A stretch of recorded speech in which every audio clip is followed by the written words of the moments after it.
Hey, everybody, welcome back. It is Wednesday at 8 p.m. Eastern Standard Time. It is the Relationship Gumbo Podcast Live Edition. And tonight we got a special show and a special guest. We're going to get it in a second. But what I normally ask you to do, we are YouTube only. So just make sure you subscribe. Make sure you click the bell. So the next time you'll get the notifications. And I want you to give me about 30 seconds. And I am going to make sure that everything is going where it needs to go. And on the other side of that, we're going to get started. So stay tuned. Okay, everybody wants good love. That's true, I know. Derek Jones about to break it down with the Relationship Gumbo. Welcome to the podcast. Ain't no doubt we all need this, ayy. Cause better relationships need better ingredients, ayy. So if you want better relations, it's about communication. Finding love, staying together. We all wanna make it better. Yeah, Derek Jones, the host, your relationship coach. Thank you all for tuning in. Relationship Gumbo, ayy.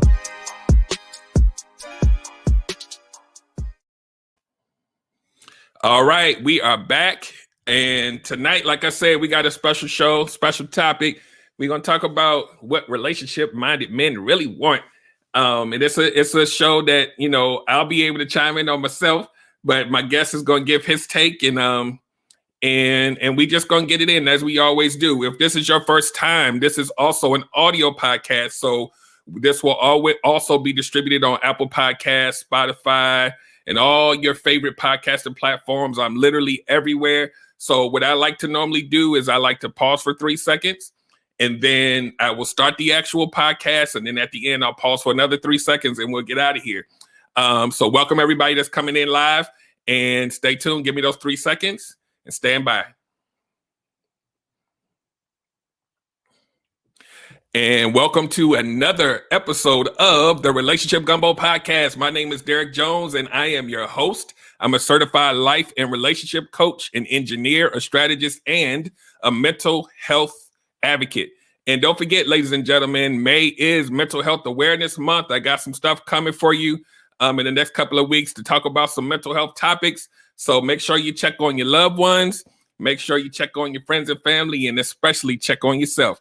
So without further ado, tonight's topic is about relationships and what do relationship-minded men really want. Now, I know that you all lives matter people are out here, and the men are gonna say, "What about the women?" But that's not what we talking about tonight. We talk about y'all next time. Tonight we got to focus, and we're gonna get it in. So I have a special guest tonight. Literally just met this man. We chopped it up on the phone, and you know how you can recognize recognizes like, and we kind of have similar thought processes. So I wanted him to come on here, and he wanted to come on here and share his thoughts so that you guys can kind of get a perspective of like what's going on in our heads, especially the ones that really want, like y'all women always talk about how ain't no good men out here. Nobody want a relationship. We're going to tell you, we're going to hip you to some game because we ain't all like how you think we are. So hold on, let me bring him up here. And we are going to get this show started. So hold on 1 second. All right. Welcome to the show, Mr. Clarence Singleton. Let everybody know who you are. And then, you know, if you want to tell them what you do, cool. And also let them know why you thought it was important to come up here and talk about this tonight. Man, what's going on, bro? My name is Clarence Singleton, a.k.a. Cleo. I am the owner of Dream Chasers Barber and Beauty Studio. The barbershop, as I'm pretty sure you know, grew up in the barbershop. You know, that's where a lot of the conversations go on, that sometimes this is the only place where men feel safe to have certain conversations. And so I just kind of took it upon myself to kind of counsel and help try to guide as many men and even women as much as your finger might be on the mic. Okay, can you hear me now? Yep, perfect. All right. Sorry about that. Yeah, so this is the place where I kind of took it upon myself to talk to a lot of men and even women and try to help us with relationship issues, because a lot of it is kind of cause and effect, and a lot of it you have to do some research about it. Some things you just have to experience. So I served as the singles leader at Lighthouse Church. I've been on various panels and everything talking about relationships. And, I must be halfway right, because some people, they trust my judgment on a few things. So here we are. Cool. So I wanted to start off, and let me preface this, ladies and gentlemen. The reason why I wanted to bring this topic up in this way is because normally we'll hear from single men talking about what it's like to be single, and we'll talk to married men talking about what it's like to be married. But we never really hear from the people that are committed, whether they're married or in a super long-term relationship, talk about how they got there. What was their thought process? What were they looking for at the time? Sometimes, in our lives, we do some things in our younger years, and then we get to a point where we want more. What was that shift? What were we looking for when we were out there looking for a wife? So I wanted to bring that perspective here. And we got a couple bullet points, but we just gonna have a conversation. Everybody that's watching, chime in, ask questions, make comments. Y'all are part of the show too. So, y'all know I love engagement. So we just gonna throw some topics out there. I don't know where this gonna go, but we definitely gonna give y'all some stuff to think about and talk about. So I'm not going in any specific order, but we just gonna talk and we just gonna go. So first thing, well, let me see. I'm trying. Y'all know my brain be going at 2,000 miles a minute because I don't like to do interview type stuff. So we just gonna do this. Let's do. I'm looking at my bullet points, and I'm like, I had them in the order, but I'm like, nah. I'm about to just go kamikaze style real quick. Come on. Let's do this one first. When you did find the woman that you decided to settle down with, how did you recognize and know that was the one? Like, at what point was you like, this is it? Man, I tell people, I was asked that question so many times because we only dated 5 months before I proposed. I knew she was the one because there was no one else I could compare her to. So a lot of times we try to find out what's peculiar about an individual, what's different, or what's the same. And my thing is, I've dated quite a bit. I've been out there, you know what I'm saying? And I've seen enough wrong to where it was easy to recognize what was right. Right. So this person, she was willing to make sacrifices. She was very considerate. She was concerned about my health, my mental state, those significant things, you know what I mean?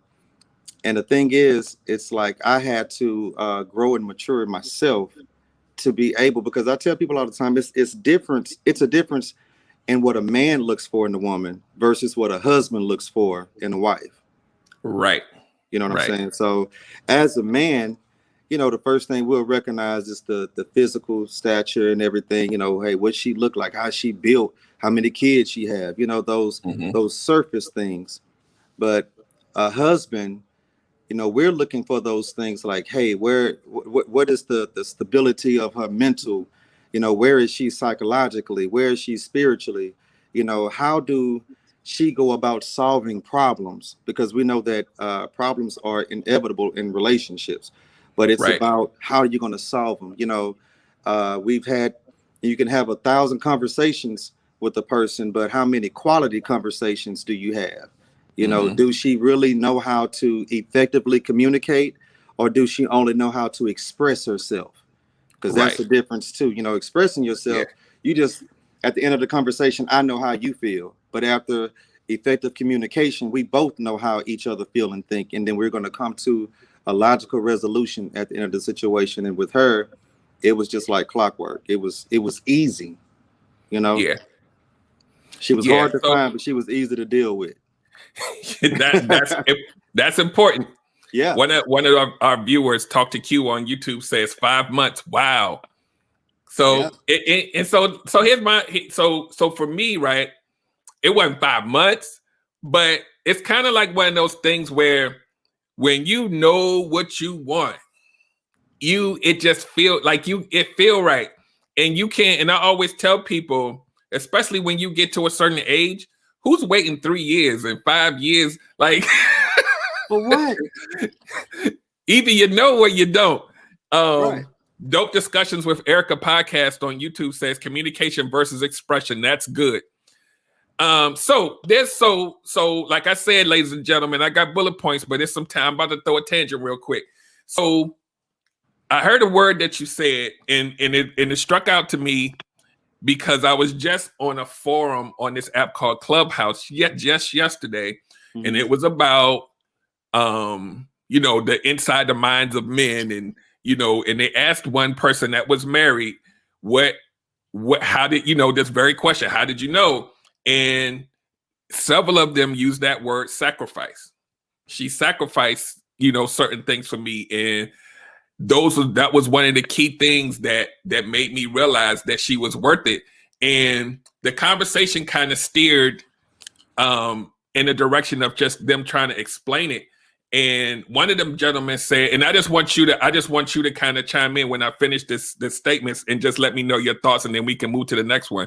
Or whether you agree with what this gentleman said. I'm just quoting what he said.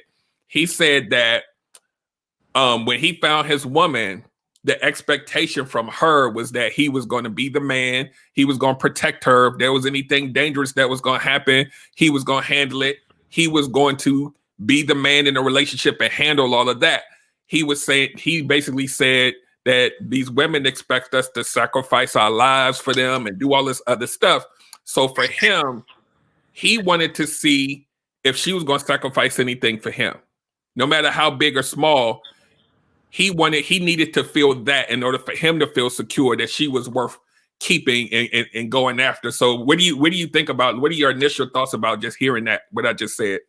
I mean, I agree wholeheartedly. I mean, because if in the preview of our relationship, and it's like when you look at the preview of a movie, it has to show enough action. It has to show enough, I guess, suspense. It has to show something that's going to intrigue you enough to go spend your money and then take time out to sit down and watch this movie. Yeah. And so in the preview of conversations that we had, just her whole vibe, she told and showed me. And actually, a little bit after we met, it was coming to the anniversary of my father's death. And one thing that me and him used to do all the time was go fishing. And so she said, hey, what day you going? I said, I'm gonna go fishing Monday. It may be a little emotional moment for me, whatever. She took off work to accompany me. You know what I mean? And I'm I'm easy to please. It don't take much to really, light my fire. You know what I'm saying? Because I don't ask for much. And in some of my past experiences, it's almost like, well, I don't really get much. You know what I'm saying? I can name everything that I've done, but I can't really think. Like, do I have anything tangibly or emotional that I can really say somebody did for me? But when she did that early, that made and then on top of that, I had a trip to Thailand scheduled, paid for, and everything. But after I met and then started talking with her, because I was going with another friend, we were supposed to be in a group, but I said, you know what? I asked her, I said, how do you feel about me going to Thailand for 8 days with a whole nother person? She said, well, that decision is totally up to you, but how I feel, she said, I really feel sideways, about the man that I'm interested in, going somewhere else with. And she said, but but just her whole mannerism, the way she handled that situation, the way we talked, I was like, okay, you know what? I said the decision was already made. I canceled that. Right. And so she just said, you know what? A few months later, she booked a trip just to take me to Vegas. Just, hey, and I'm gonna make up for Thailand later, because I'm like, what?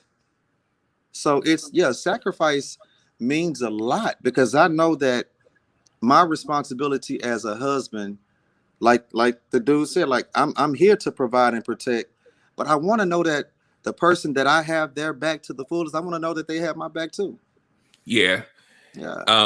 One of our viewers, Dope Discussion with Erica podcast. I think we kind of gave you it. She wanted to know what some specific examples of sacrifice, but I think that might have been before you started explaining.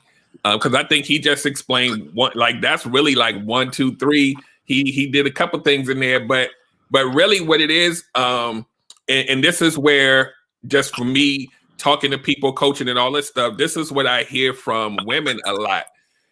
I'm not going to do that until he shows me. And so here's the thing. If you don't have a reciprocal relationship, nobody's really going to know what sacrifice looks like, Right. because no one's going to think that the other person is doing what they're supposed to do. And then it just, a lot of times you stay in that dysfunctional relationship. And a lot of times you just got to really like, and I have bullet points that's going to touch on this. So I don't want to go too deep just yet, because we about to get it in for real in a minute.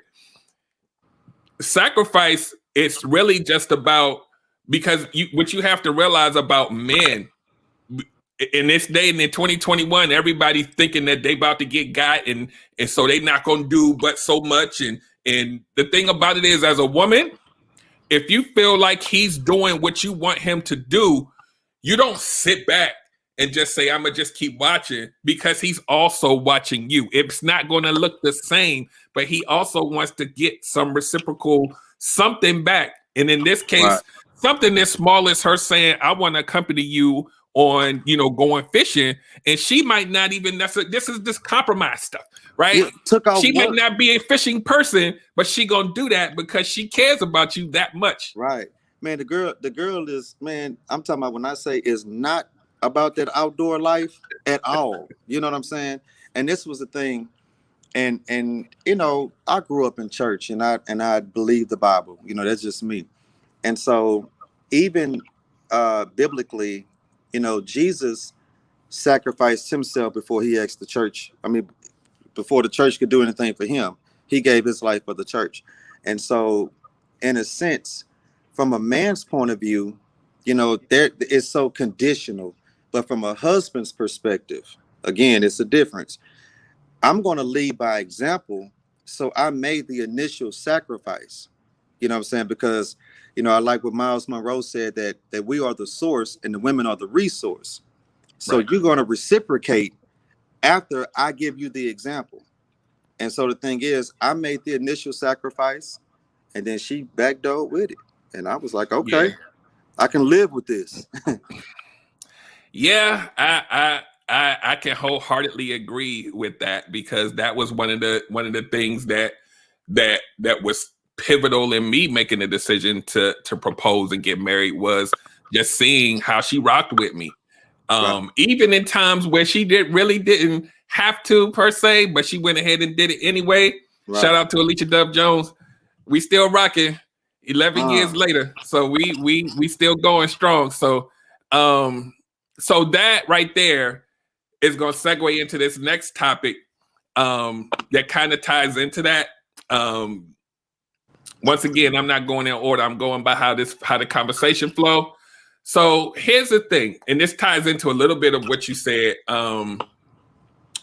There's a lot of times when women, actually, this will tie into a couple topics, but stick with me here. We about to start flowing here. This elusive thing that people talk about now in 2021, that was pretty trivial back in the day, was being feminine. It's a debatable thing these days, which is crazy to me. But we're going to talk about a little bit about femininity, and then how that ties into, then we're going to flow into this whole submission thing, which is like this big boogeyman these days. But this is what I hear in these internet streets and in just in everyday life. Now, women will say, I am feminine, or I could be submissive, until I won't do it until he proves to me that he's worth me being feminine and or submissive. And I just want you to kind of piggyback on this conversation when I say this. The thing that bothers me is that you are muting down your femininity instead of just being feminine. And that bothers me, because as a relationship-minded man that's out there on the street, Mm-hmm. If he's a masculine man, he wants you to show up feminine before he even buys into you. So while you waiting, he's already like, I don't know what you're doing, but Right. so I just want you to kind of chime in if you have any thoughts on that. I do, man. I really do. So my thing is, okay, so you brought up the word submission and femininity and stuff like that. So now when we talk about submission, then of course you're talking about marriage. You know, that's who she's required to submit to. Actually we're to submit to each other, you know. Mm-hmm. But as the head of the home, she has to submit to me. But I think that submission has almost become uh, profanity in our Yes. culture. You know what I'm saying? And I think it's because, for one, it haven't been taught, and then it's not understood in the right context. Yes, you can say that a submission move in a wrestling match is when I put you in a figure four or the Luger lock or something like that, and you have to tap out. I force you to tap out. But in the biblical sense, submission is not when you tap out forcefully, but it's actually when you tap in willingly. Right. So submission does not mean that you don't have an opinion. It don't mean that you don't have an idea. It don't mean that you don't have a logical way of doing things. It No, just means look that, real before you finish, right? This is what a lot of these women that I see in these forums, they say submission equals slavery. That's what most of them say. And they again, go it's the wrong ballistic. context. Because they don't understand. And I get it that they don't understand, because if you think about it, the last I checked, it was like 4.15 million single women. You know what I'm saying? And they're single mothers. Mm-hmm. And if you have sons and daughters that are growing up without a father in the home, then they don't have an example of what submission to a husband looks like. You know, submission is not slavery or nothing related to it. It's just basically an order to where you have one head. You know what I'm saying? And I like to use the analogy that if I'm the head, you be the nick that can swivel the perception or the perspectives to help me lead us in the right direction. And the Right. thing is, this is not a job that you want. This is not something that I can just take and be bragging or just boasting, because me being the head is a job.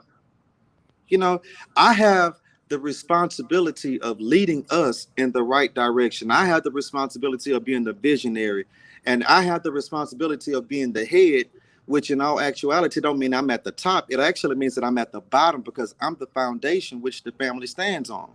Mm-hmm. So I need your support. If anything, we when we're riding in a car, it's only one driver.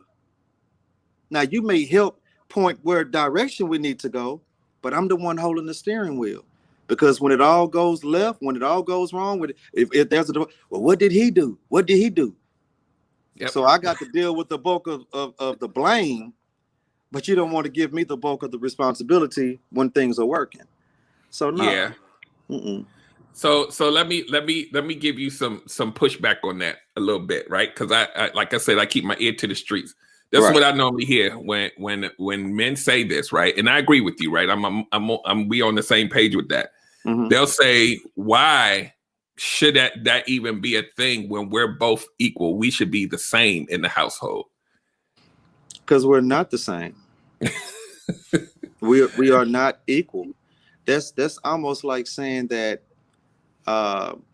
you are physically capable of doing the same thing that I am, you know, that I can do. And I really feel like, and this is where we tap back into the femininity. If we look at the balance that come from both parents. So as a man, I'm a disciplinarian. I'm the leader. I'm the one that kind of instills what respect is and everything like that. The woman, she naturally has the nurturing or the level of compassion to where even the Bible exaggerates the extent of a mother's love. You know, Right. so and the thing is, women need love, men need respect. So because we Right. need two different things, we actually provide two different things. So that means that we are not the same. Now Right. we can be compatible, but we are not the same. Right. You have a president and you have a vice president, because this is a catch. If we're both equal, then what happens when we disagree? And anything with two heads is considered a monster. Very true. I got some comments coming your way. Burn 'em up. Dope discussion with Erica says, I believe every woman has a deep desire to submit to their man.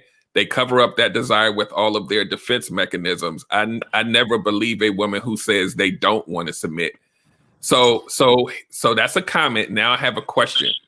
Love Tucker says, so what do men think submission looks like if it's in a dating context? Well, and for me, submission in a dating context is that, again, that's the preview. So I need to see that you're even capable of doing this thing, because if it's natural, because the thing is, he that findeth a wife. So I'm already, because I was already a husband before I was married, I'm looking for a woman that's already a wife, in a sense. So I'm looking at the title, noun, I'm looking at the action, verb. So what are you portraying that would indicate to me that you are already a wife, or that you're ready for the title? Because a lot of people want the title, but they don't want the responsibility. Right. And I know plenty of men that are married that are not husbands, and I know a lot of women that are married that are not wives. They just hold in the title. To them, it's like I've reached the climax of the dating stage, but you failed because you don't even know what. A lot of people don't even know how to define it. So if in the dating stage, I need to see the potential or the reality of what you are capable of doing, because I'm going to show you in the dating stage that I'm capable of leading. Because I tell women all the time that leadership, and this is what they say, this is another thing they say, well, we'll submit, but he have to know how to lead. Well, why would you say yes to a proposal from a man that have yet to show you leadership qualities? Because the thing is, this is where accountability comes into place. I need your permission to marry you. So if I'm not a leader, if I'm not an eligible or legitimate leader, then why did you say yes? And why did you go on date number 10? You see what I'm saying? Why did you be with me in a 5-year relationship before I even propose? Like, what are you going to learn in year 6 that you didn't get in year 5? Yeah. So look, so here's my context, a little bit of context on that, because this question that Love Tucker put up about submission in a dating context. So here's some more context to that.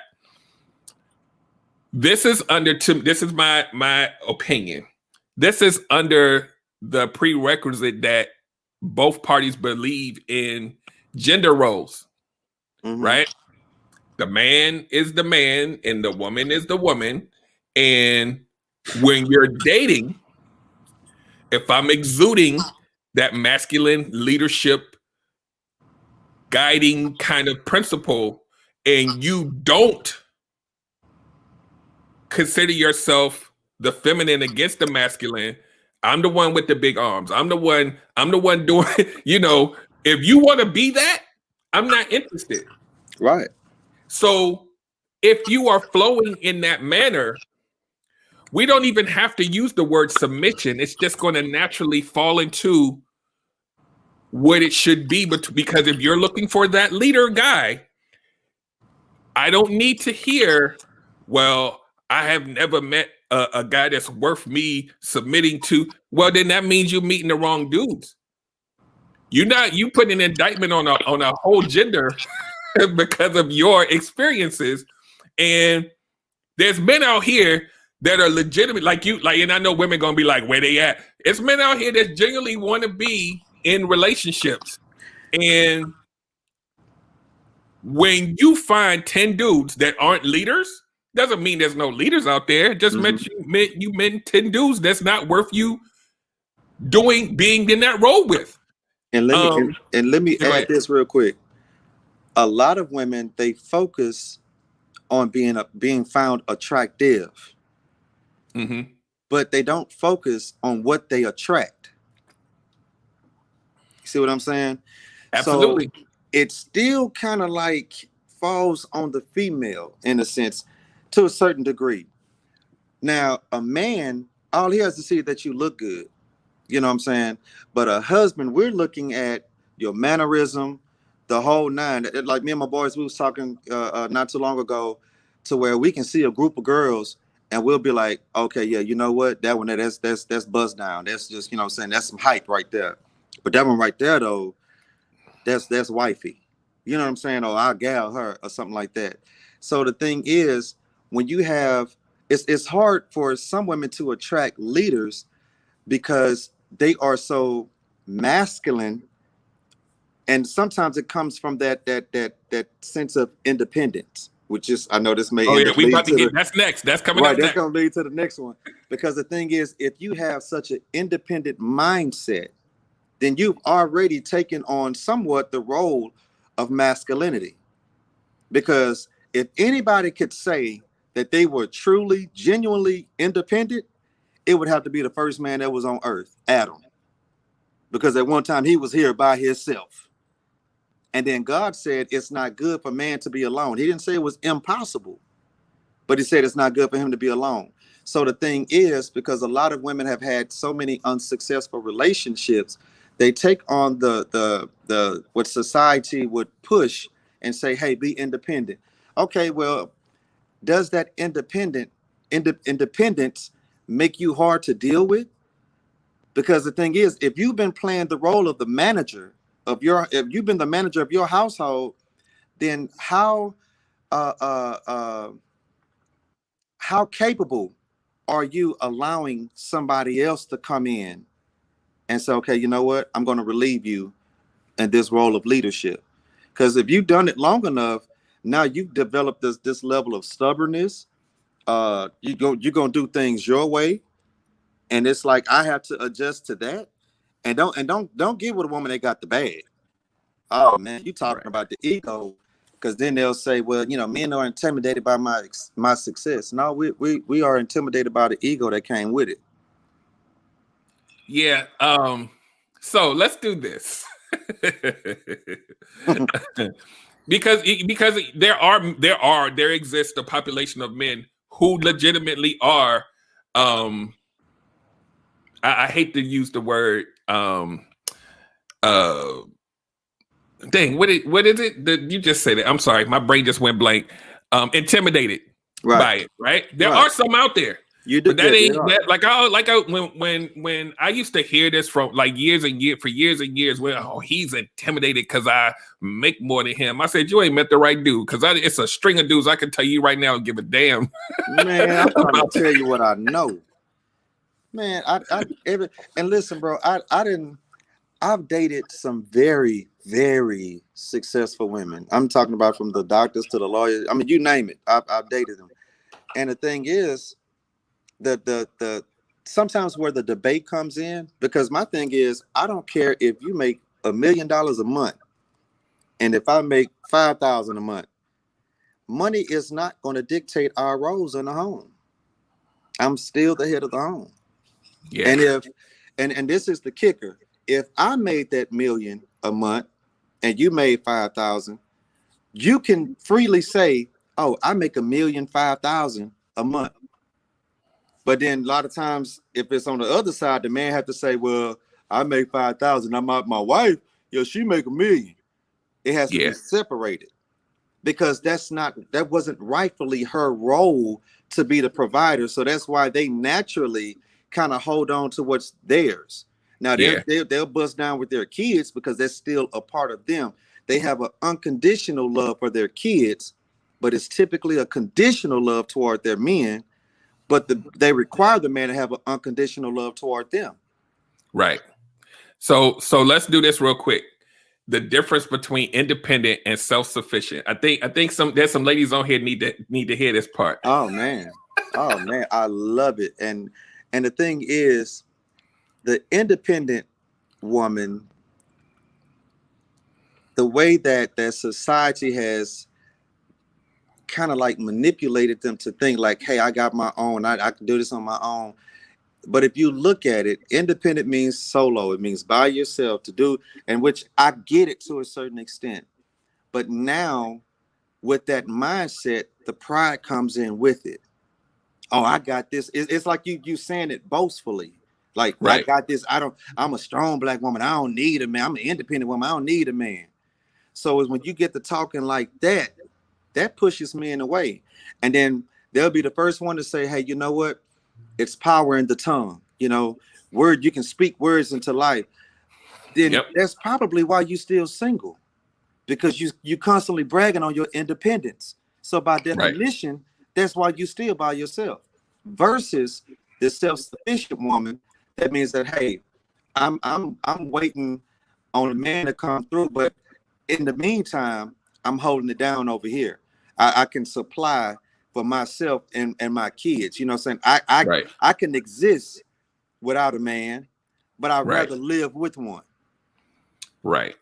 That's the difference. Yeah, it's one of those things that used to get on my nerves, because not like it's a new concept. When you, and this goes into what I was talking about earlier, where a lot of times some women, because I know how y'all like to come from. Yeah, you better emphasize that. Some women want to delay being who they should be in a partnership or relationship, so they will ride that independent wave until somebody and this is the thing. Once again, you have to look at, like, words become things. If you say independent versus self, because this is why a lot of times you'll hear men, when you say, I have my own car and I have my own apartment, and it's like, okay, here's a cookie because you're an adult now. Like, that's, you're self-sufficient. You're taking care of yourself. Great. That's what we all aspire to do. When you start screaming independent, it means I'm by myself and I don't need you. So when you have a relationship-minded man, it's a turnoff because he's looking for a partner. Right. So if you had two independent companies, they're not looking to be partners, they're competitors. Exactly. Man, that's good, right? So that's good. Why on earth? And sometimes, there's compromise in the middle where maybe we can do a merger later, but in the beginning, McDonald's and Burger King ain't really trying to be friends. Man, listen, and let me add to that, because that stems even to communication, because it says that the difference between a conversation and an argument is when two minds compete, two independent people. Right. A conversation is when two minds collaborate. Right. We're working together toward the same goal. And this that right there, what a lot of women don't understand is that independent, and we're talking about the ones that's just got to let you know to your face. Right. Somebody that is a husband, who wants to be a husband, it's not what we want to hear. That's not the energy that we trying to rock with, because we want things to flow organically, naturally, and we want you to naturally fall in place. We want you right here. Right. We're not trying to fight. We looking for peace. Right. We're not trying to figure out who got the bigger, and you a woman. Like, we're not doing that. So when you come in guns blazing and you give me your whole stat sheet and all of that, and a lot of times women kind of scoff at it online when a lot of times men are like, that's not the first thing we look. We're not looking for your resume up front like that. It's nice to have, cool, congratulations, you got your degree, but we looking for comfort. We looking for your feminine energy. We looking for, like, at the end of the day, we want you to be the woman in the relationship. And I know there's some men out here that's like, I like them crazy and I want them to be. We're not talking about y'all. They're toxic. They're toxic and don't even know it. They can have that. Right? Nah. They ain't nothing cool. And I always talk about this on my show. It's nothing cool about a woman that says I'm crazy up front and a man says, cool, that's what I like. That's dysfunction waiting to happen right there. Right. So let me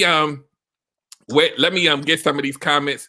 Love Tucker said that was a really good analogy. Erica from Dope Discussions podcast says great discussion.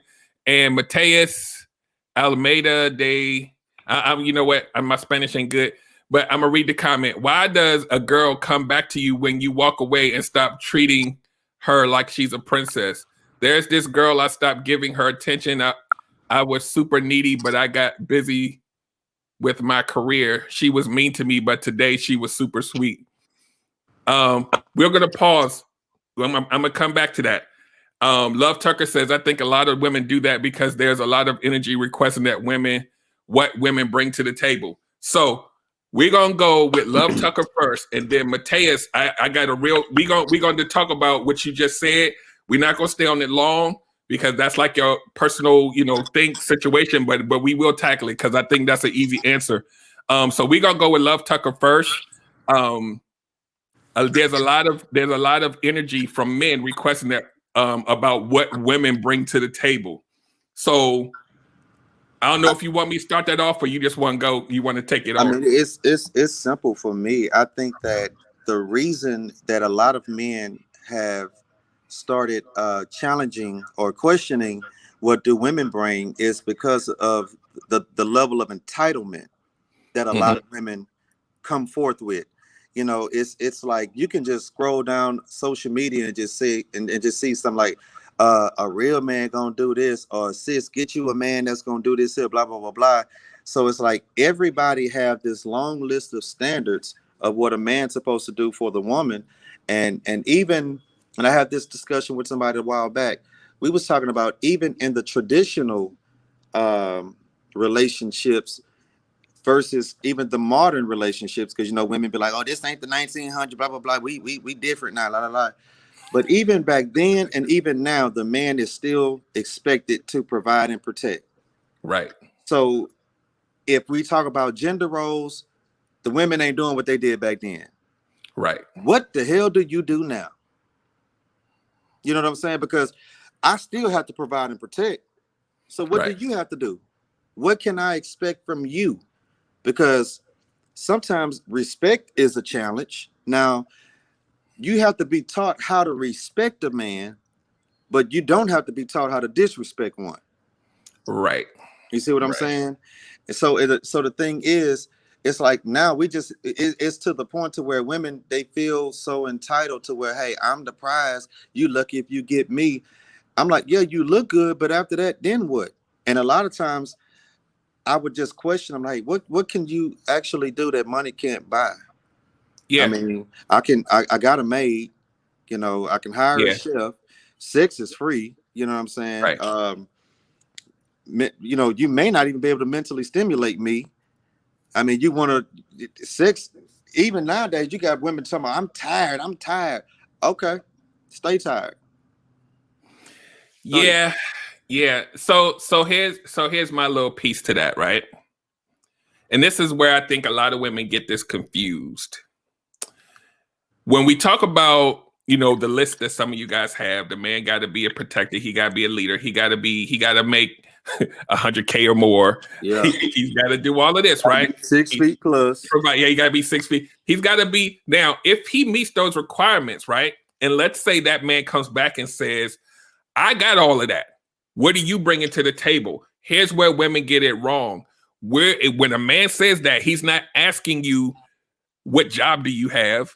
He's not asking how much money you have to bring to the table to match mine. We don't care about that. I need to say, like, when a man, like a relationship-minded man, not some of these little wackos out here that's on YouTube or whatever, pushing whatever they pushing. When a man asks what you bring to the table, he's not asking you for things that you look for in a man. He's not asking for that list of things that make someone a provider, like your job and your education. That's not what a man. When a man says that, he wants to know that you are going to help take care of him emotionally, give him peace of mind. You know, he might want you to cook. I don't know, but if you say, you know what, I ain't bring balance to life. and when normally with a lot of these women, not you guys on here tonight, but the ones that I see online, right? What they normally say when the men ask them where they bring it to the table, they normally say, "Well, he gets me," and it's like, what? No. I gave you all of the list. I'm your list, and you get me. But you know what I think too. You know, like I was talking earlier about the preview, and the preview is what actually gains the interest in a man. So a lot of times, if the man have to ask the woman, like, "What did you bring to the table?" then your preview wasn't impressive. Right. Bingo. And so I'm actually trying to give you a chance to, you know, maybe I just missed it. Maybe I looked off and missed. So go ahead and tell me, what value do you possess? I mean, because you can, you know, if you grade your own paper, you're gonna pass all the time. Right. But what happens when I grade your paper? I'm looking for a standard where you can bring balance to me, because your looks ain't gonna be good enough. Yeah, it's an unfortunate kind of like dichotomy of like it's almost kind of like it's a lot of women out here saying something, it's a lot of men out here saying something, and it's like the translation is just, and I know people been talking about this forever. Men are from Mars and women are from Venus, and like we still doing this, like we still, it's 2021 and we still like, you know, I need you to do this. And like, no, I need you to do this. And I'm like, wait, there's nothing, there's no middle. Right. No middle ground at all. Everybody's fighting. Right. So Love Tucker says, "Dag, I'm glad no one ever asked me that." See, here's the thing, right? I feel like this is almost kind of new, right? Because I remember coming up, even to the point where I got married, I don't ever remember saying, "What are you gonna bring to the table?" If I, like you, to your point, if I ever thought that person wasn't capable of giving me what I wanted, I wasn't there. Yeah, I'm not gonna sit around and be like, "Oh, 5 months later, buy a ticket. I'm not driving to the theater." What are you bringing to the table? Look at what I'm doing for you. Who's like, right? Because this is the thing, though. They focus on being a woman of success, but they spend very little time being a woman of value. Right. And it's a difference. Don't present your success, because my success. Man, listen, my dad taught me, when you marry a woman, you got to marry her and everything that come with her. So I'm already equipped to take care of you and your family, because 9 times out of 10 in our age, she gonna already have kids. You know what I'm saying? So I'm not really bothered by your success. Matter of fact, depending on how successful you are, you may end up being the headache. You know what I'm saying? But I want to know the value of your character. What can you see in me that I may not be able to see in myself? Right. You know what I'm saying? Right. If I'm the gas, do you have a lighter? You know what I'm saying? Can you ignite me? Can we blow up together? Can we succeed? Can we actually be the model of relationships to inspire other people that, hey, you know, there is such thing as being comfortable while compromising.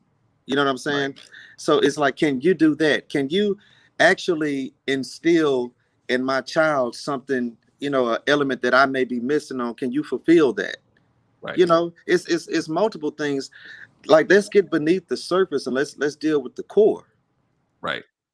You know? Yeah. This I see this stuff so much online, because I as a coach, I listen to all of it.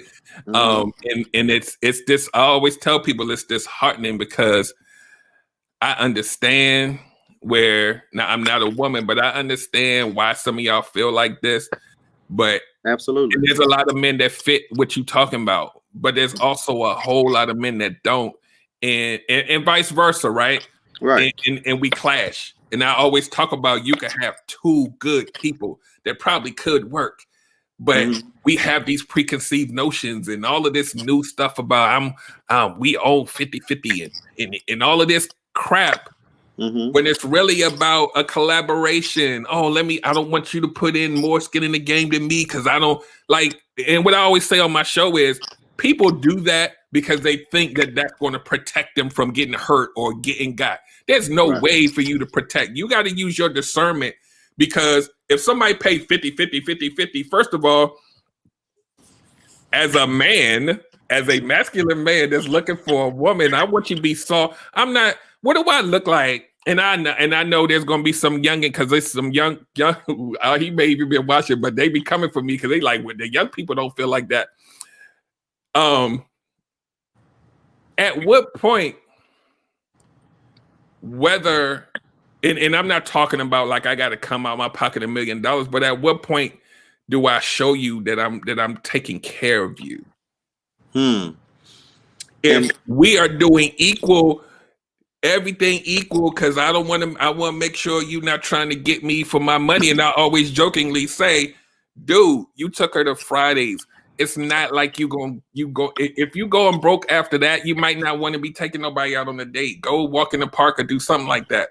And the thing is, though, so many people, because they weren't coached on how to be or who to be in a relationship or who to be in a relationship with, they are hurt. And then so now you're dealing with some psychological damage, some emotional damage.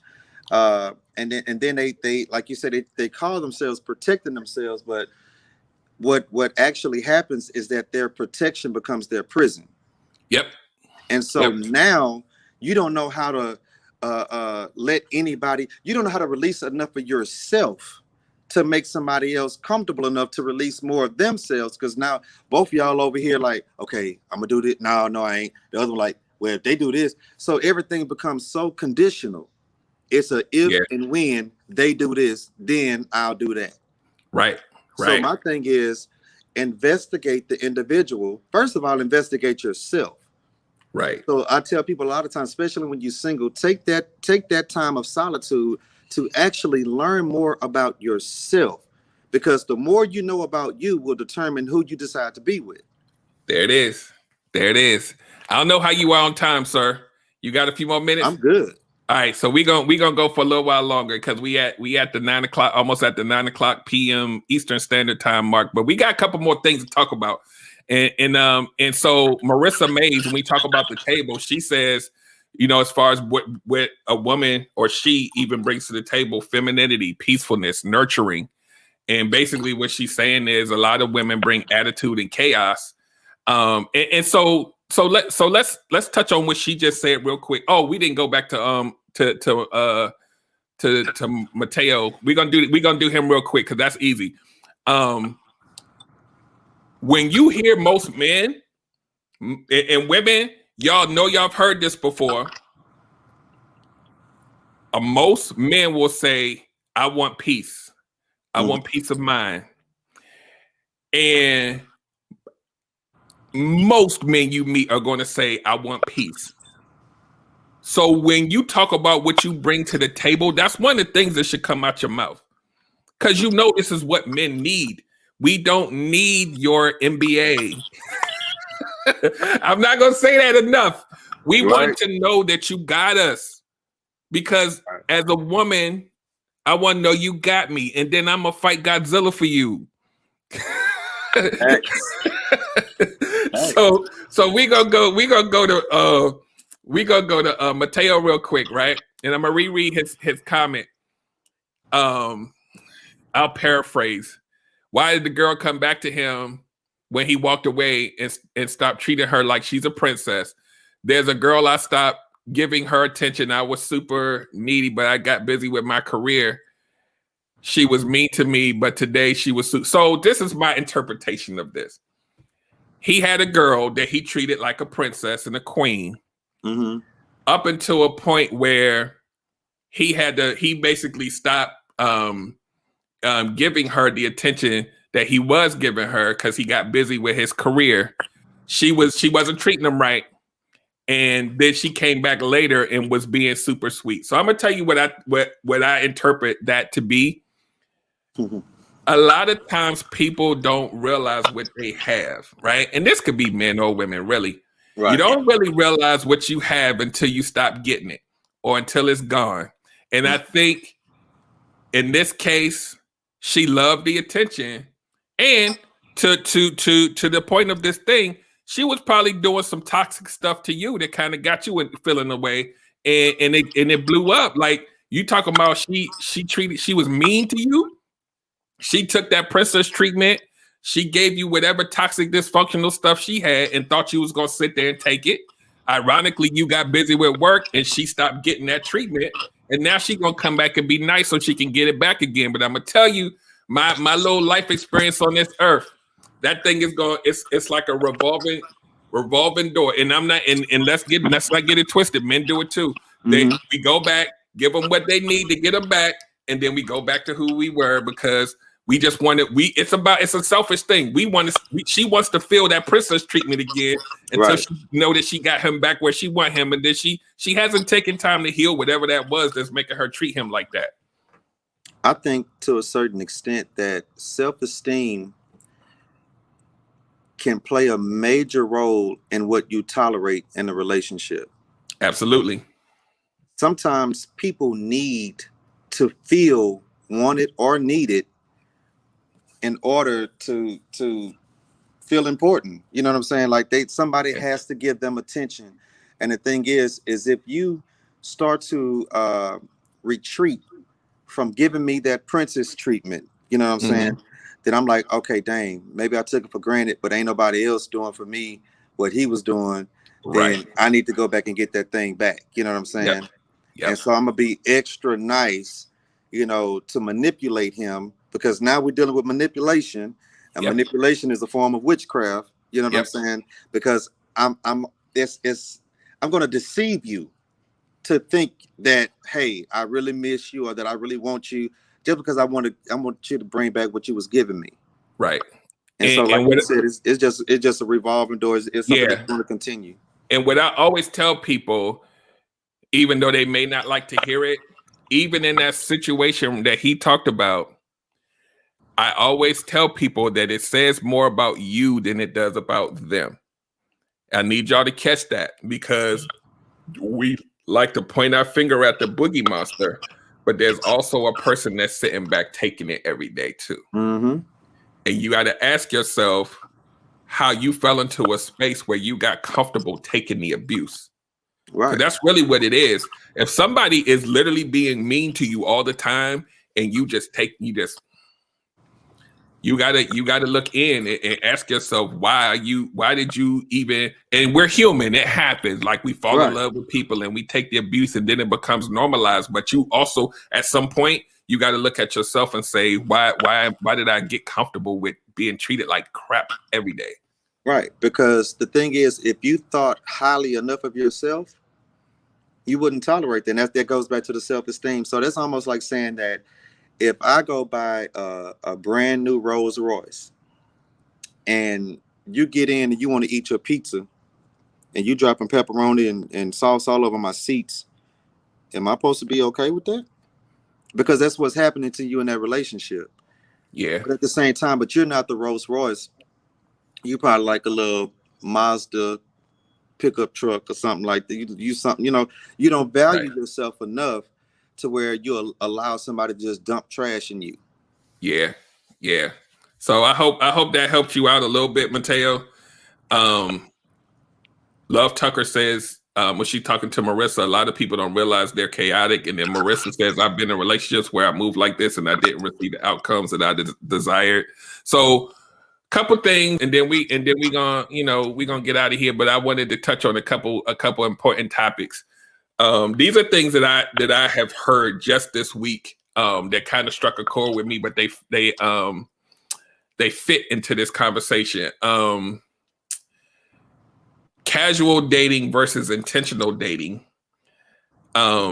Relationship-minded people should be dating with intention, in my opinion.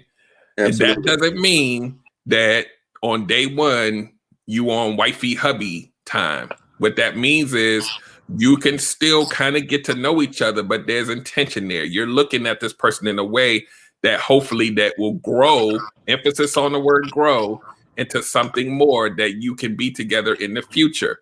This is what I heard literally just, I want to say like 2 days ago online.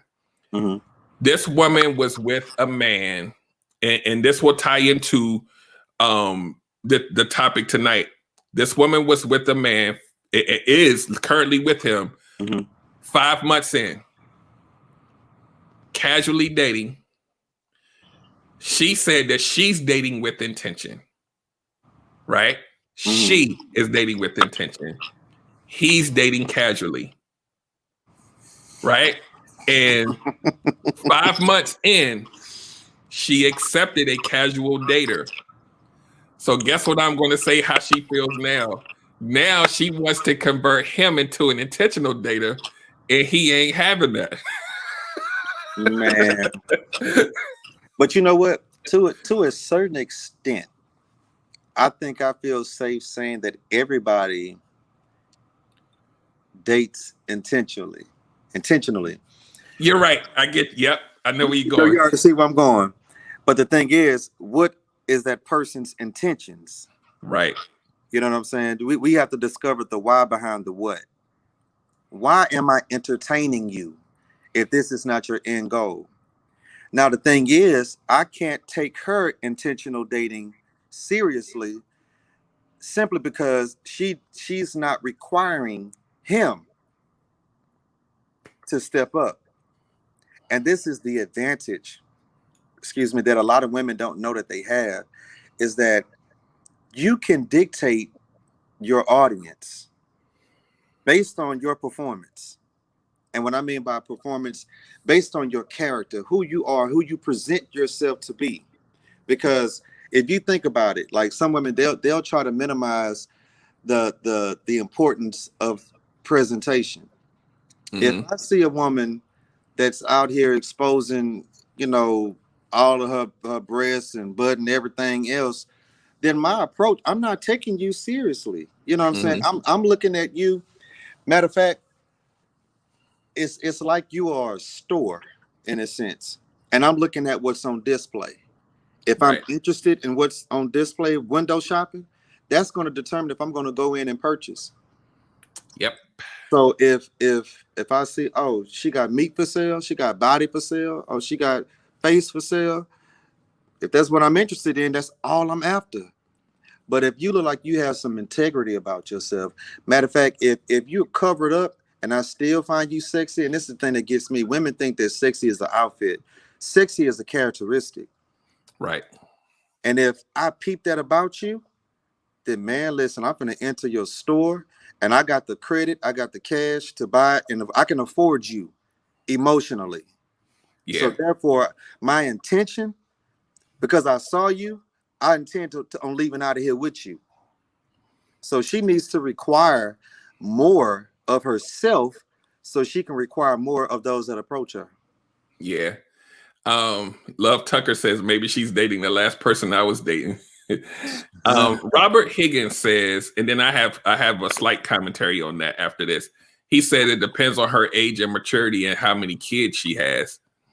So I'll say this. I'll just make my point. A lot of times women don't realize how much power they really have. And let me get this comment. Marissa says you wouldn't subject yourself to that type of treatment. So yeah, it's one of those things where, and this is, and literally this is the path that I took to even proposing and getting to the point of being married. My wife required that that things move a certain way, and that and if my behavior didn't go the way that she felt like our growth was supposed to go, it was checks and balances along the way. Right. And she let me know that she did not have to be there. This is a choice for both of us. I don't have to be here. So if we go in this way, this like what you right now, you asking for some wife stuff.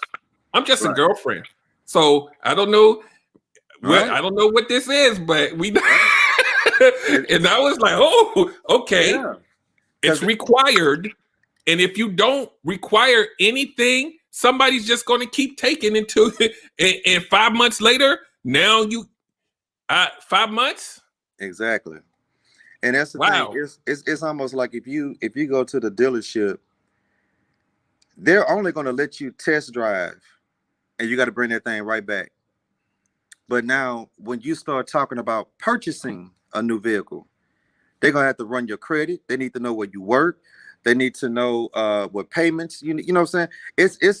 We finna sit down and have a conversation. So my thing is, the car dealership requires more than a lot of women do, and Very true. that's butt backwards. You know what I'm saying? So Very my true. thing is, I even told women before. I said, if a guy just come up there and approach you and say, "Hey, you know what? I want to get to know you," blah blah blah blah. Don't be afraid to ask him why, Boom. There it is. because if you know, and man, that's a good way to see where his honesty level is. Because hey, I may tell you, man, listen, I find you physically attractive, and I want to know if you are mentally as attractive as you are physical. I just want to blah blah blah blah, you know. Or he may say, man, I just want to see what it do, blah blah blah. See what it do. You know what I'm saying? So you know, from that moment, you're not even worth entertaining. But a lot of times, this is a thing that's not spoken on enough: is the lack of self-esteem. Like Yeah. like self-esteem is bigger than, I mean, or insecurity. It's bigger than what people really realize. You know what I'm Yeah. saying? Yeah. For a woman to almost deny the reality of her own face to the point to where she has to paint another one, it has to Yeah. register first mentally that, hey, I'm not happy with the blemishes that I have. I'm not happy with the fact that my eyelashes aren't 2 inches, or my eyebrows are not as thick as an Arabian's or Indians or something like that. So I have to draw, paint all this, and cover up all these blemishes. And to a man like me, I'm looking at that. Okay, so if you're going to cover that much of your face, then how much of your character is covered? How much bronzer is on your real intentions? Right. You know what I'm Yeah. saying? Yeah. So I have to look at these things. If you say, okay, you know what, I'm going to go transfer fat here and put it in my butt, or go get some added breasts. What? Well, listen, instead of going over here cutting into your body and making these changes into your body, why not surgically remove the mindset that told you that you wasn't good enough? There it is. There it is. Because It, once you deal with that, then you're ready to deal with me. yeah. uh Shaquita Owen says this discussion has been impactful. Dope discussion with Erica says, if a man doesn't want to answer questions, bye, sir. Yeah, this is what I coach women on. When you are dating a man,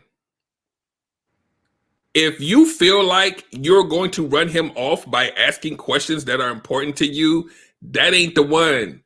Right. That's not the one. We're talking tonight's topic, relationship minded. A relationship minded man is ready for them questions because he on that track. Man. And that don't mean that y'all couple up and become whatever on date number 2. But relationship minded people have things, because especially once you get over a certain age, who's wasting, oh, well, I'm going to wait until 5 months Right. later and then I'm going to ask him. No. We grown. We got things to lose. We got kids. Right. Nobody's trying to. I'm scared if I ask him too many questions about who he is, he going to be scared. Stop. I am not in a rush to waste my time with someone that is not going to challenge me. That matter of fact, I'm not going to waste my time with somebody that's not worth it. Yeah.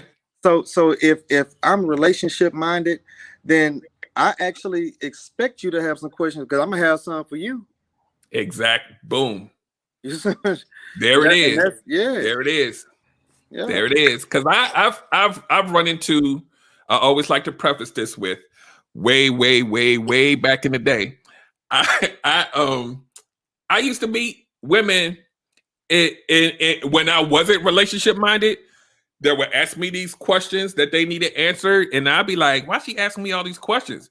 But I wasn't relationship minded, right? Mhm. And so the women was real serious. Like they was just like, okay, so I need like what are your views on this? Or they would ask me questions that have you ever been with a man before? And you'd be like, what? But that's a serious question. It's a serious question, especially in today's time. You got to ask that. Yeah, and I have to ask women the same way. I'm like, are you interested in women? Yeah, if a man says, "Whoa, why are you asking me all these questions?" Run. Yeah. If you're looking for a relationship-minded man, right. It's sometimes, you know, people grow into situations, but how long you willing to wait? And you 45 and 50 and whatever, how long you gonna wait for him to get to where you are? And we're not talking about money. We're not talking about anything else other than knowing that you want to have something more than somebody just sitting in your face at the bar for 6 months. Right. Because my thing is, the conversation that we have today will determine if we'll have one tomorrow or ever. Yeah. You know what I'm saying? And if you're talking right, we'll mess around and be on the phone for hours and not realize that we've been on the phone that long. Yeah. But again, that's where the quality of conversation comes in and is more important than the quantity of conversations. Yeah, and the other thing I wanted to touch on, and then I got like one more thing after that, and I want to get these comments first. Okay. Shaquita, Courtney Dunham says surgically remove the mindset. Fire. Shaquita Owen says you can't change or force someone intentions. Facts. Shaquita also says speak that, Cleo. I like that analogy with buying someone emotionally. Marissa May says, yes, we have to require things, but a lot of women don't know how to properly require things without becoming masculine. So here's the thing, right? And you can piggyback if you want. You're definitely right about that. There's a line that you walk, right? You want to be convicted about the things you want, but you don't have to come off like you better and all of that. You better not be playing games. Hold on, you don't even know me yet. Let's just talk. Right. And that is when we talk about masculine, feminine, and all this other kind of stuff. A lot of women don't know this just because of the way society is right now. But a relationship-minded man, a heterosexual one, or whatever, I don't need like to get into all that stuff, but we want you to come in walking, resting in that femininity. Right. And you could be feminine, make the requirements without making them demands. Because demanding sounds like mommy. Say that. Man, you hit it on the head. Yeah. Right. A demand, now you're forcing your authority on me. Right. And I'm a man. I don't need that. You can tell me what you want. You can tell me what you're not going to put up with. Listen to how my voice is going. You can tell me how you notice my tone is like this. Right. You can tell me what you want. But you can tell me what you will and won't put up with. See, first of all, I don't need all. Yeah, exactly. So you can also, if I do something that may be slight, you also have the right to say, I don't know what you're doing, but I'm not really down with that. So I'm gonna go ahead and let you keep playing. I got other things to do. You reserve the right to do that too, right? Because everybody isn't gonna be able to meet your requirements. And instead of you staying, trying to make them become something else. Mm-hmm. Because this is what I hated when I was out there and I wasn't relationship minded. You know what turned me off the most is when a woman was like, "Yo, I can only talk to you after a certain time." Okay, well, I don't know what that is, and I don't want to stay to figure that out. So I'm gonna go ahead. That would I was like, right. You have to hold your ground. And I'm within reason. You got to keep them boundaries. Because it's some people that's going to take advantage of that. And I'm going to tell you a quick little 60-second story. I want to make sure I get these comments in. Robert Higgins says women in their 30s are now competing against 20-year-olds and transsexuals. Are we ready for that conversation? No, not tonight. The lack of manhood has killed the opportunity of women finding companionship. We may be able to go back to that. Social engineering has destroyed femininity and creating coping mechanism for masculine women, aka alpha female, which doesn't exist. Yeah, so let me do my little story, and then I'm gonna touch on that real quick, and then I got one other thing to do because time. We ain't gonna be on here all night. We can do a part 2 for real. So I heard this because like I said, I consume a lot of content. There was a woman that was saying something to the effect of dang, that thing just lost my just went from my head because Robert Higgins got me. Let's go to Robert Higgins real quick because that thing just left my brain. So here we're not gonna talk about the whole transsexuals and all of that, right? That's a whole nother show. The lack of manhood.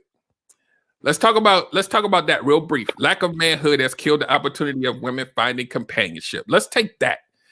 I don't know whether you want to start. I can start. It's up to you. I think it don't matter. Like that's real simple, because in a sense, like that's a real broad, but to kind of like try to narrow it down. Now that is a true statement in a sense, because the lack of manhood. For example, we had a conversation one Father's Day, I want to say about 2 years ago in the barbershop, and we was talking about how even on Father's Day, women start telling each other or saying to themselves, "Happy Father's Day to me," and we was like, "God, dog, can we have something?" You know what I'm saying? Right. And so, and we got to elaborate, and they would say, "Hey, man, woman can't teach a boy how to be a man." And such. And one lady, she said, "Hey, I got 8 boys, and I'm teaching them how to be a man." And I asked her, I said, "Well, who taught you how to be a man?" Because my point is, you cannot reproduce what you are not. Yeah. And because there is a lack of men, and it's almost safe to say that, in a sense, men, we are becoming an endangered species. Yeah. Now, you have a lot of adult males, don't get me wrong, but they are not men by context, by the mentality. They are not men because they have a lot of feminine ways. You know what I'm saying? Yeah. Like even the mindset, which is almost expected, because now you have to look at who they spend the most time with. Yeah. And because women are naturally nurturing and compassionate, that makes them more accepting. So now if a boy is acting like a little girl, or if he wants to do this, do that, then they just like, we just love him anyway. And a lot of times that's where the man come in like, no, that's not logical, because for us, it has to make sense. Yeah. And if it don't make sense, then that's where that balance I was talking about earlier about with man and woman, it's a balance that comes in and say, well, now, you know what? I'm going to make sure that we steer him straight. Now, you can love him, but I'm going to make sure that he goes this way and that he's going to be the man that can take care or provide, because he's looking at what I'm doing for his mother. Because typically the mother is the first woman that a boy falls in love with. Right. But he's going to be looking at how dad treats mom. Right. So he knows that's his example on how to treat a woman. But now he don't have that example. So now he's seeing different characters come in and out of mom's life. He's watching mom break down and cry because she's the woman that he knows the most. He knows when she's not right. He knows when she's emotionally frustrated. You know what I'm saying? When she wants to cry and just trying to stay strong in front of him. He even notices her when she claps back. That's why you got men that literally clap when they argue now. You know what I'm saying? Yeah. So they're picking up the behaviorism of the examples that they have the most. Yeah. So that topic, we got to look at the system. We got to look at, the law. That's a long it's situation right there. Yeah. And I try my best, and I know you do too, man. We as men that think like we do, it's not just about us. It's about pulling that brother next to you. It's about taking the little youngster and saying, "Hey, man, right, this ain't right." If we don't do that as a community, then yes, it will be becoming an endangered species. But I think we can save some of them. I Man. think because we have platforms like this, right? Mm-hmm. And I always end up getting younger guys to come on and say, "What about me?" Like I see y'all a little older, but we think differently. Matter of fact, on the last show I had, where I had women on the panel, in dope discussions where Erica says male accountability, right? I'm gonna do a show about that too. I was just on the panel about this, but that's huge too. Mm-hmm. I literally had a gentleman come and comment on my last episode where I had women on the panel, and the women were talking about why they didn't feel protected by black men in the community and whatever. Mm-hmm. He didn't come on and say, "Wow, I didn't know that." He said, "Well, what about the men? And I'm younger, than all of y'all, and the way I see it, women are telling us they don't need us." That's how I'm assuming he must have been in like his early or mid-20s, and he was like, all the women I know, they're saying they don't need us. So what do we do? And I was just like, I don't know if I immediately commented, but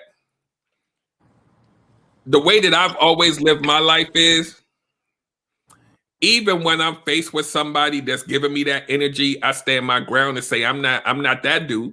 I'm this Mm-hmm. dude.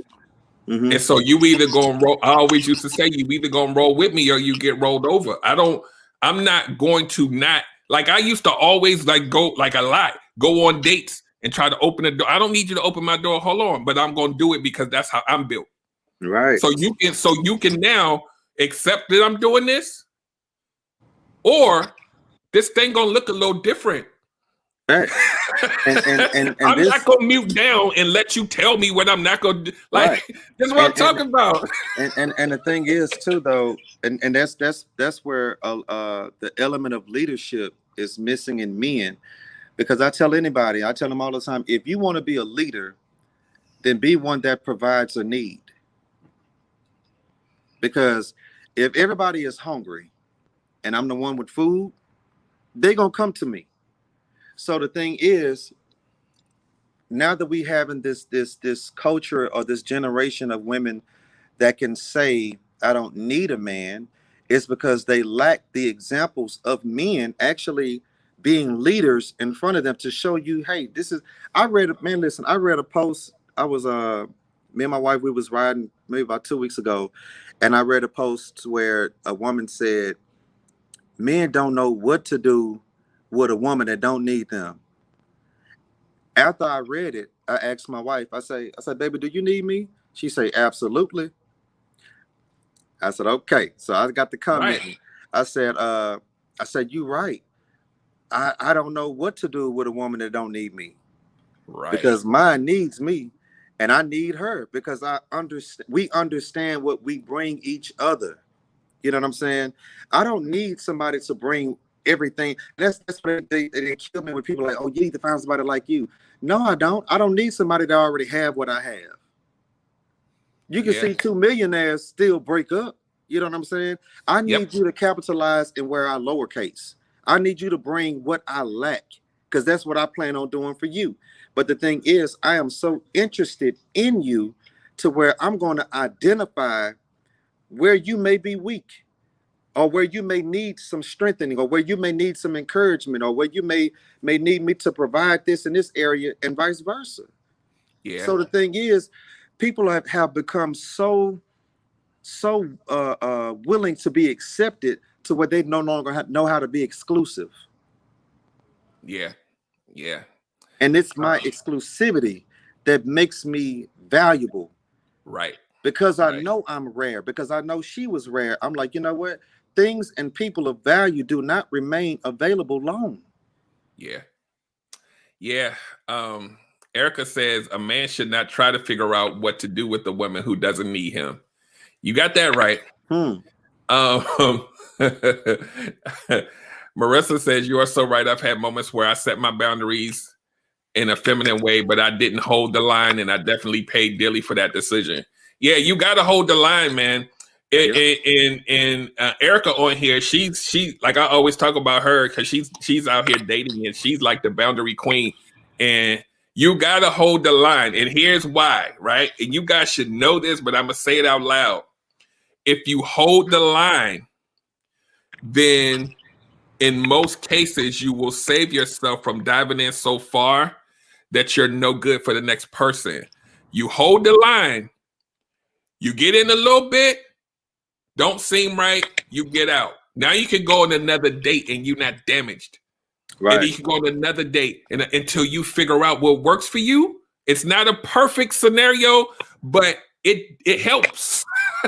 You got, because y'all know, like I always say, if you know nothing else, you could be damaged, whatever. You know what doesn't feel right feels like. Right. You know what that I feels tell like because you've been hurt before. I dare somebody on here say they never been hurt before. I don't know what pain. You know what it feel like when it don't feel right. And at that moment, that little voice in your head say something ain't right. And you be like, no, but he cute though. Right. Stop. And see, but that's what I like to call the ETDs. You know what I'm saying? And they transfer these emotionally transmitted disease. Yeah, I like that. Because you take what the last person gave you, and now you're giving it to the next person.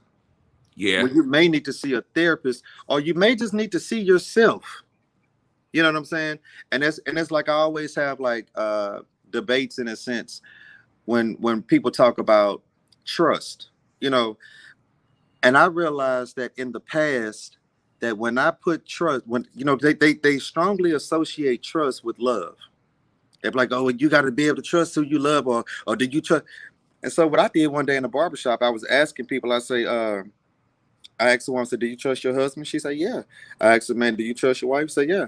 And so I said, well, do you trust yourself? Absolutely. And I said, well, have you ever lied to yourself? Well, I mean, nah. They had to think about it. I said, have you ever made a New Year's resolution and didn't come through? Or did you ever do something again that you said you would never do? Well, yeah. I said, so therefore you lied to yourself, right? Well, yeah. I said, so can you trust yourself? Because in the right condition, in the right moment, you might lie to yourself. Yeah. So the thing is, if you can't trust you and you loved and known you longer than you loved and known me, then why should I trust you? And going back to the Bible says, put your trust in no man because the heart of man is deceitful. So my thing is, what I personally done, because when I did trust a woman or a few women and their actions didn't match up to their words, I was devastated.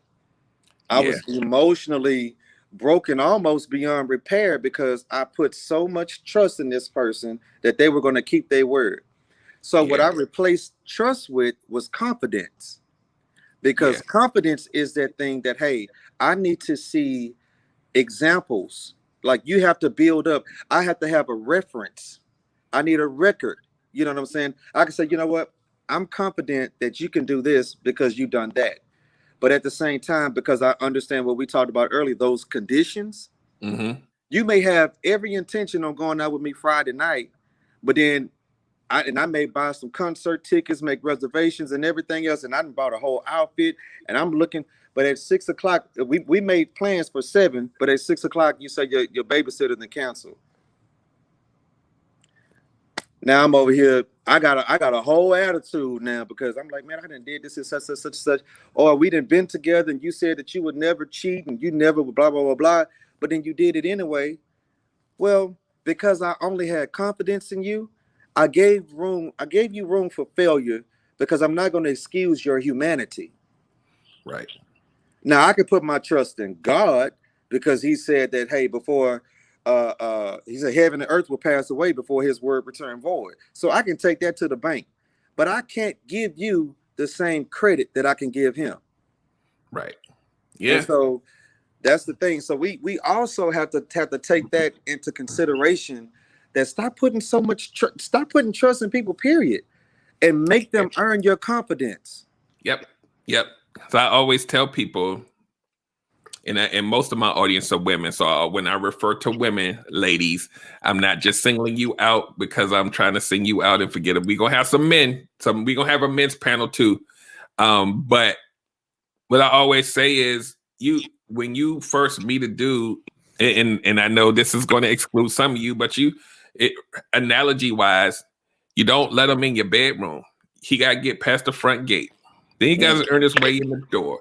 Then, then he might make it to the kitchen. If you give him access to the whole thing up front, there's no vetting process. So you can't be mad when you get hurt because you allowed yourself to give him access to something that he didn't earn. Relationship-minded men are willing to put the work in. I'm telling you this. Matter of fact, the more you make me work, the more I feel like the payout is going to be.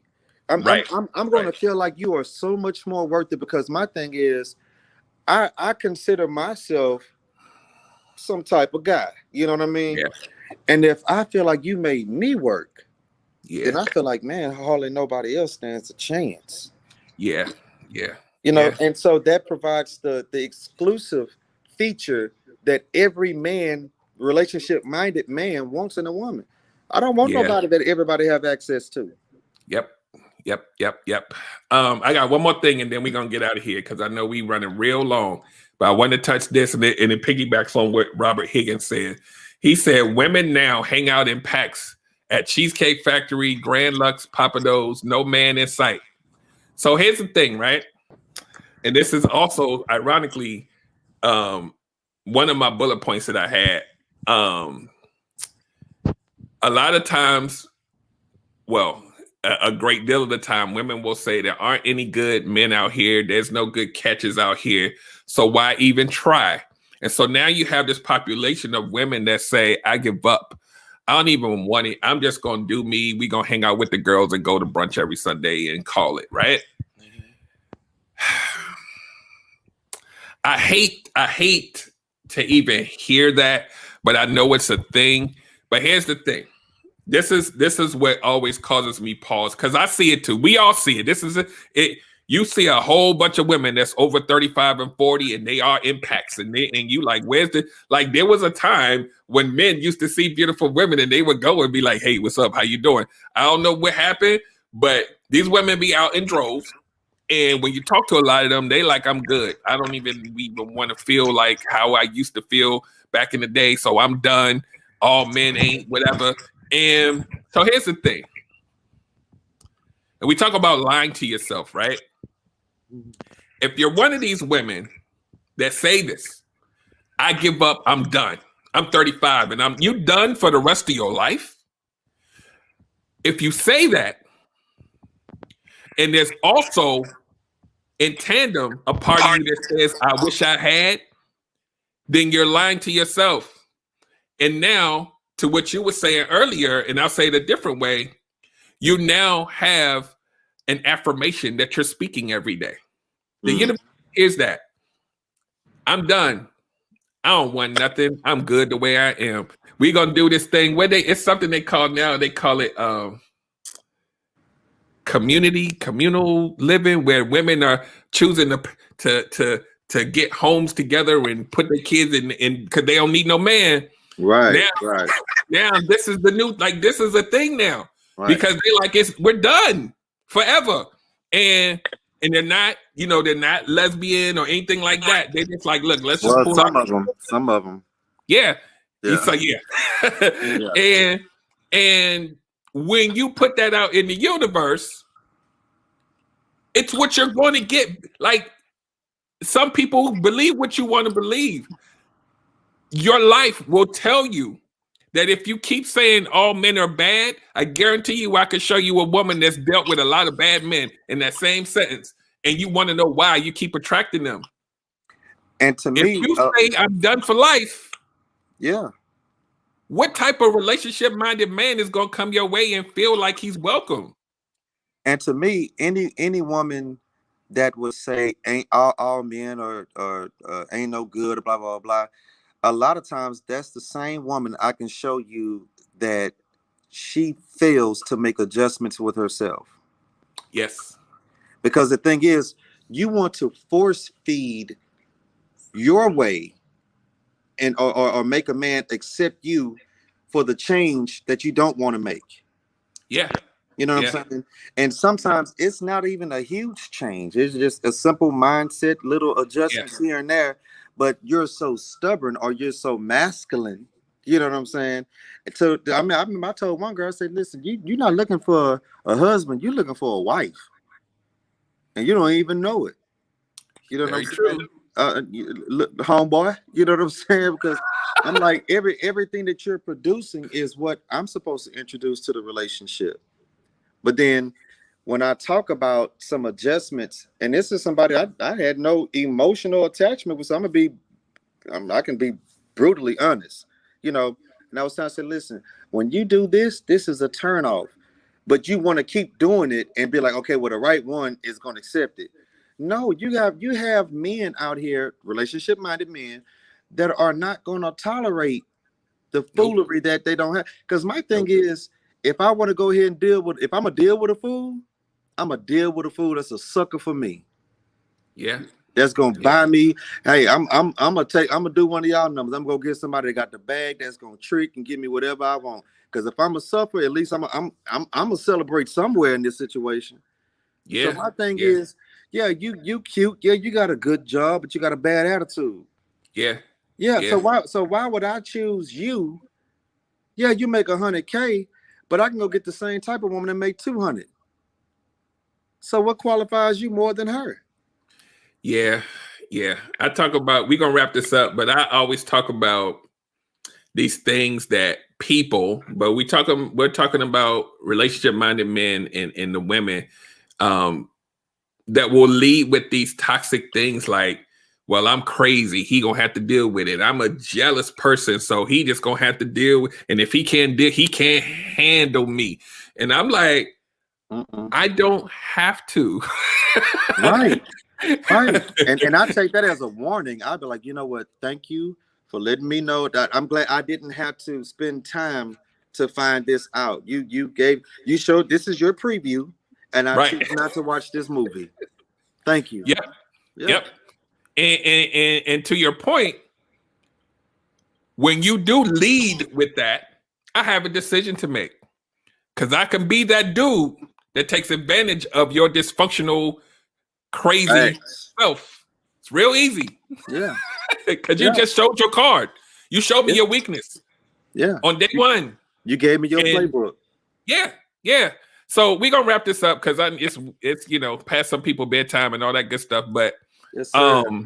I appreciate you, sir. This has been good. We gotta have you back because everybody seems to be loving the convo. We're gonna do something, whether it's solo or with a men's panel. I got man in this past month, man, I met some amazing men, man, that's really about that life, man. And like I always tell people, your energy attracts like energy. So if you keep attracting trash, sometimes you gotta look in the mirror and say, what am I leading with? Trash is only meant for the garbage can. Yeah. Erica, I'm gonna just read these last few comments and then we're gonna wrap it up. Love Tucker says, self-reflection and correction is always necessary. She also says, good job, guys. Dope discussions with Erica. Podcast says, when they lead with their asking, are you just as toxic as me? Yeah. That's what they do. They want to see if you willing to match they toxic. And we not doing a real solid relationship-minded dude is gonna run from that. So it ain't cute, man. It's not cute. When you say I'm jealous, that's a response to something that don't have nothing to do with me. So because my wife will tell you, and when we were dating and like people that I dealt with previous to her, whenever you would try to give me something that didn't belong to me, I'd be like, wrong dude. I don't like who's that? Not me. and don't brag to me about how insensitive you are. That's not cute. So anyway, we're gonna wrap this up. I thank you, sir. Yes, sir. Like I said, we're gonna do this again. I like how you think. And yeah, we're gonna do this again. And everybody, and I don't know, I'm gonna ask you this, but you can decline. If you want people to follow you on like IG, you can give them that or not. Absolutely. It's everything is under my name. I don't have those crazy names. It's Clarence Singleton or Cleo the Barber. That's how you can find me. Yep. So follow him on social media, guys. As always, you can go to relationshipgumbo.info and get all the goodies. Like I said, I'm working on some stuff in the background. And you guys, I really want you guys to learn, but I want you to learn in a unique way. I want you to learn in a way that you can digest and start getting some healing. And just extending the conversation. Like I said, you guys that are in the audience, y'all are part of the show too. And we love the engagement and keep it coming. Make sure, because we are a YouTube only show now, make sure if you haven't already, subscribe and click the bell so that you get notifications every week, because this happens every week, same time, same place. And make sure when you go to the website to follow me on Instagram, because I do pop-up shows randomly when I have time, and we have some amazing dialogue on there. So make sure you follow me on Instagram. What's today? So I'll probably do it tomorrow. So make sure you do it, because we have some amazing conversations. And you can talk about how much you like this show. We can expand that a little bit too. But on that note, we're out of here. Let me give you the 3 seconds, and then we gonna roll. Thank you again, sir. Yes, sir. Appreciate it. And everybody, same time, same place next week. Have a great evening.